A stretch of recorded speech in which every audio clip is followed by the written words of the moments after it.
Hello, everyone. So, I want to speak on the story that I just told you about me and my husband in the beginning of our marriage. You know, some people go through things and go through a death and they can't handle it and they don't make it.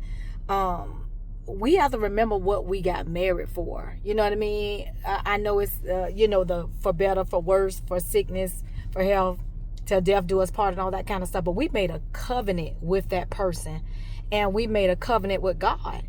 And I don't know why people think that whatever you dealt with in a relationship before, or even if you wasn't with the person before, when you get married, it's going to get magnified because you and this person, they're coming together as one. So now you have two people coming together to occupy one space that, that's, we don't, if we're living right, that's not something that we do every day. Have a man or a woman waking up, breathing, going to sleep. Like, they have to choose you every day.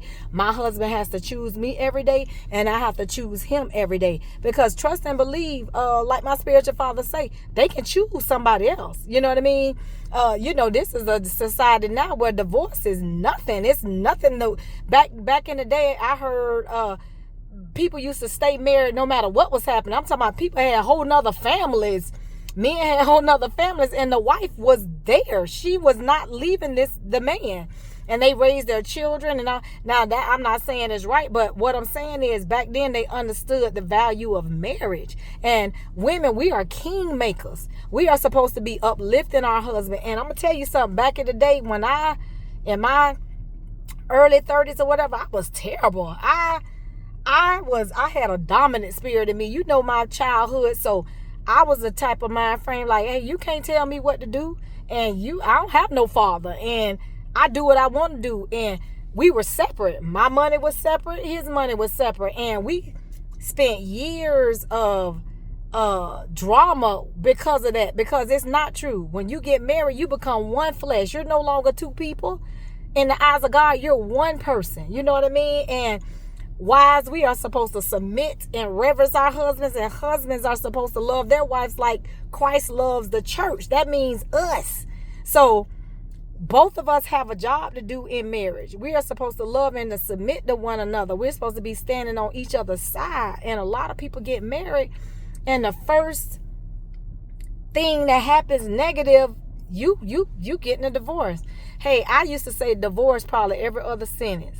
I was so distraught in different things I wasn't used to or whatever, and then not knowing how to submit. I remember the Lord had to make me understand, like, you are not a man. So please stop acting like one. But it took me years. It took me years to realize my place. And that is so hard, I know, for y'all to hear. But there is a place in a marriage for a wife. Somebody told me, hey, men have to work. They have to provide for their families. Women, it's a choice. In a marriage, it's a choice. We're supposed to have a choice if we want to work or not, because the husband is supposed to take care of us. It's true. It's real. So we are not the head of the household. We are not. That's not what the Lord ordained us to be.